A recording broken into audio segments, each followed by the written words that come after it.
Okay. All right. Do a little spelling before we go for a bike ride today. Okay, that's not our stuff. That's for you and Dad were working yesterday. Okay. Here's our book. Let me get your glasses on real quick. It'll be a very hot bike ride. I might even get some ice cream today. Because it's 95 degrees. Okay, let me start reading.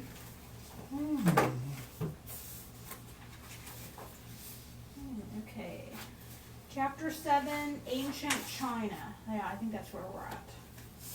Okay. Page 90. Oh, we're getting through this. Look at this. I've already gone this far through this book. First, spelling, then gummy bears. That's correct. Oh, you're heating up your glasses, it looks like. All right, I might have to wash, wipe them off before we... all right. Ancient China. This is 1750 BC to 220 AD, basically. As in other great civilizations, the people of ancient China farmed, and they settled near major rivers in what would later become important cities. More than 5,000 years ago, farming in China was primarily done in the valley of the Huanghe, or Yellow River. Rice farming was especially important to the area.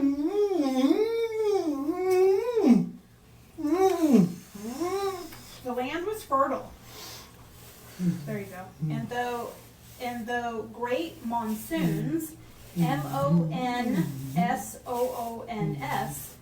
or seasonal winds causing heavy rain and floods, destroyed the surrounding area. The land was fertile, though great monsoons, or seasonal winds causing heavy rain and floods, destroyed the surrounding areas. Okay.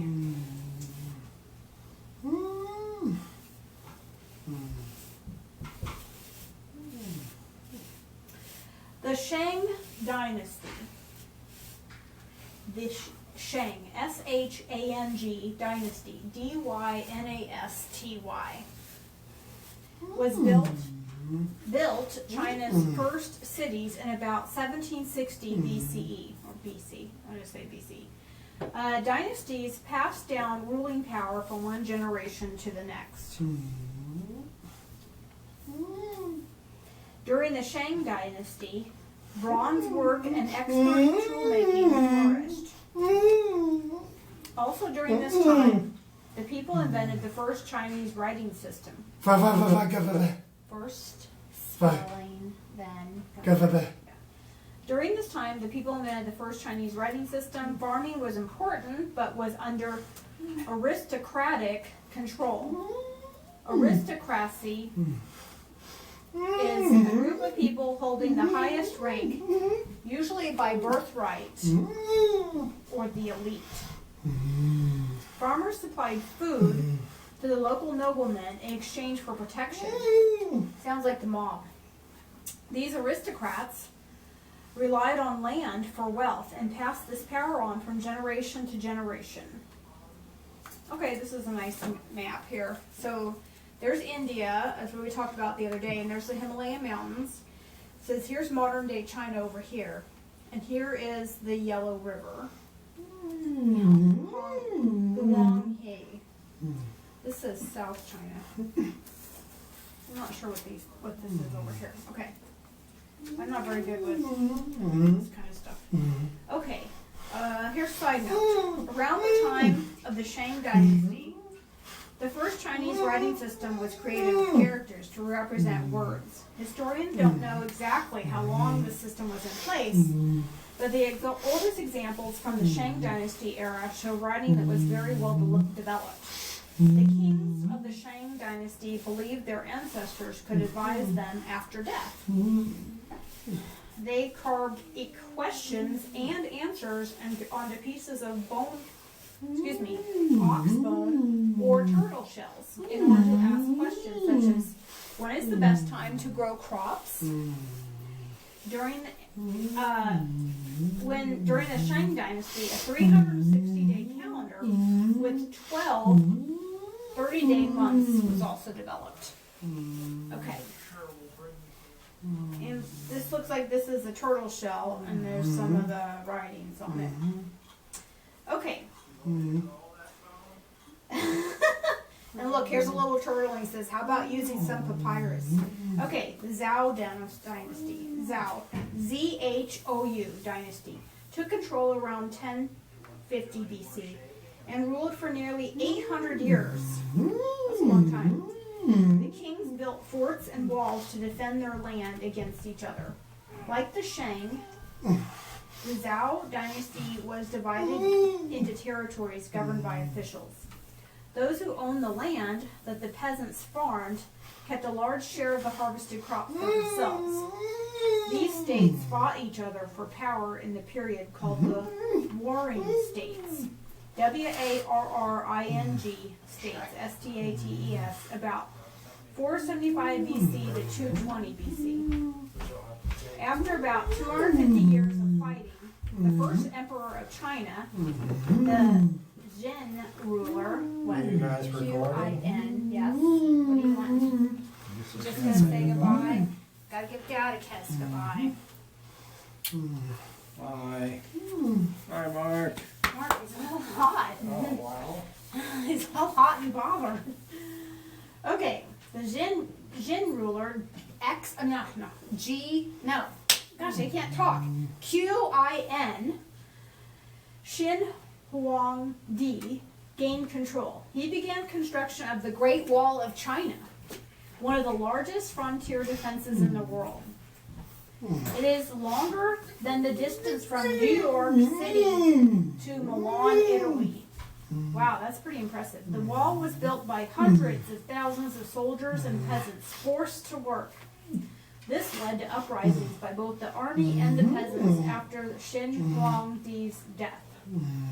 The Han dynasty, H-A-N dynasty, followed this rebellion beginning around 206 BC. The first Han emperor, Liu Bang, L-I-U, and then B-A-N-G, started out as only a minor official whose parents had been peasants. Under his great-grandson Wudi's rule, W-U-D-I, the Great Wall and the army were strengthened. The Han dynasty began trading with the Western world through the Silk Road, S-I-L-K R-O-A-D, a trade route from China all the way to the Mediterranean Sea. The main Chinese exports was silk, made by silkworms. Europeans weren't used to such smooth, soft material. Great for underwear. Oh, that's interesting. I would love to have silk underwear. That's too funny, Mark. Okay. Then here's the thing of the Great Wall of China. Okay, look at that. Oh, this is crazy. So, it's more than one wall. Great Wall. Remaining sections. Okay. So there's still, so look at all the walls there. See the different colors? There's, it says when they were built. But now today, this is what they have. There's like parts of the wall. That's pretty crazy. Remaining sections. The Silk Road. There we go. That's a trade route. There's Europe. And if you could follow it, you can go down to Egypt, Somalia, Arabia, or go over all the way to China. There's India, China, Java. Silk Road. The Silk Road was not actually one road. It was more of a 4,000-mile-long system of trade routes that connected China to Europe. The Middle East, oh, sorry, I wasn't done. That connected China to Europe, the Middle East, and North Africa. It's pretty crazy. Some of them are over the seas, but most of them are. Okay. Travel was not safe on the Silk Road, which could be home to bandits, murderers, and other dangerous people. Of course, Chinese silk was especially valuable in Rome, where wealthy Romans were proud to show off their fine, smooth fabric. Aside from silk, Chinese merchants sold spices, tea, and jade in exchange for gold, silver, glass, precious stones, ivory, horses, elephants, and wool. Ideas were also spread by the Silk Road. For example, Buddhism was introduced to China during the Han Dynasty by Indians traveling the road. Okay, the Chinese created the sailboat rudder, manufactured steel, and made paper from wood pulp. I guess we're continuing on about China, the Han Dynasty. They made medicinal advances like what became known as acupuncture, which is the placing of needles in various spots on the body to treat ailments. It doesn't hurt. That's what it says on here. Because the little needles are so tiny. Guess what? I had acupuncture once to help me with some headaches I was having. They invented herbal medicines and also traded in spices, tea, and porcelain. Gunpowder is also said to have been developed in ancient China, but not until the Tang or Tang dynasty in the 9th century AD. Okay, the mandate of heaven. Oh, this sounds interesting. This is a long chapter. Holy cow. Okay, we're almost done. The rulers of ancient China believed they were destined to rule by mandate. M-A-N-D-A-T-E. That means a command from heaven. The ruler was considered the link between heaven and earth. He was expected to be virtuous and rule to please the gods. Ancient Mandarin and Confucian scholars influenced Chinese kings to honor the mandate by taking care of the people. Family came first in ancient Chinese society. You were responsible to your family above all. You also had a duty to respect the head of your family, your parents, elders, and ancestors. An idea called filial piety. Filial means the relationship between children and parents. Filial, F-I-L-I-A-L. Piety, P-I-E-T-Y. Piety means respect. Extended families live together. Parents, children, cousins, uncles, aunts, grandmothers, great-grandmothers, great-great-grandmothers, and so on. They could be as many as 5 generations living together, and maybe people from one age to 100. From age 1 to 100, that's what I'm going to say. The early Chinese practiced ancestor worship in homage, H-O-M-A-G-E, to their deceased family members. Homage is an expression of deep respect, just like piety is respect. Okay. Confucianism. Confucius was a famous Chinese teacher and philosopher, born in 550 BC to a noble but poor family. He worked to pass on the forgotten teachings of thinkers from an early age and to bring peace and stability to the people of China, starting with family and friends. Confucianism, C-O-N-F-U-C-I-A-N-I-S-M, holds that there are 5 human relationships. 1, ruler and ruled. 2, friend and friend. 3, husband and wife. 4, older sibling and younger sibling. And 5, father and son. Well, that's interesting. Confucius didn't classify other relationships like mother and son, father and daughter. Confucius taught that we should treat each other justly in all these relationships, and that it is our duty to be compassionate. His teachings were responsible for a change in how government positions were granted in the Han and Qin dynasty. Before, posts were passed on to a son of powerful men. After, the candidates, males only, were evaluated based on merit. Merit is the qualities, characteristics, or achievements. Taoism, this is the last one, last page. Taoism, T-A-O-I-S-M, is another philosophy developed around the time of Confucianism in the 500 BC. It was based on the writings of Laozi, L-A-O-Z-I, and it's also spelled L-A-O-T-Z-U. Okay, followers believe happiness comes from leading a simple, selfish, balanced life in harmony with nature. Both Taoism and Confucianism are considered philosophies rather than religions because they examine human behavior rather than search for a divine order to the universe. grew into an organized religion. More writings, gods, and schools with different ideas were created. In today's China, Buddhism and Taoism are the two most popular religions. Okay, the yin and yang. Yin, Y-I-N, yang, Y-A-N-G. Did you get your Social Security cards? Okay, the yin and yang is probably the most well-known Taoist symbol in the modern world. So here's the yin. Look, more. Yin and yang. Yin is the dark side. Represents shade, water, west, and tiger. Yang, the light side, is associated with light, fire, east, and the dragon. Separately, yin and yang represent opposing ideas, but together their balance brings about harmony in the universe. Divided China. By 220 AD, warlords had taken control from the Han Dynasty. Civil war divided China into smaller kingdoms, and it would take 400 years before the next great dynasty emerged. So I guess that's all of China, but there's the north and the southern China. Okay? Alright, that was a lot to read. Sheesh. I thought it was only a couple pages, but that was wrong, I guess. Let's start with some spelling words to warm up. Yeah, we read like 10 pages, basically. So. Okay, these are the spelling words they said to do. So we're gonna do a couple of these. Zhao. Okay, this is gonna practice our odd letters, isn't it? Zhao.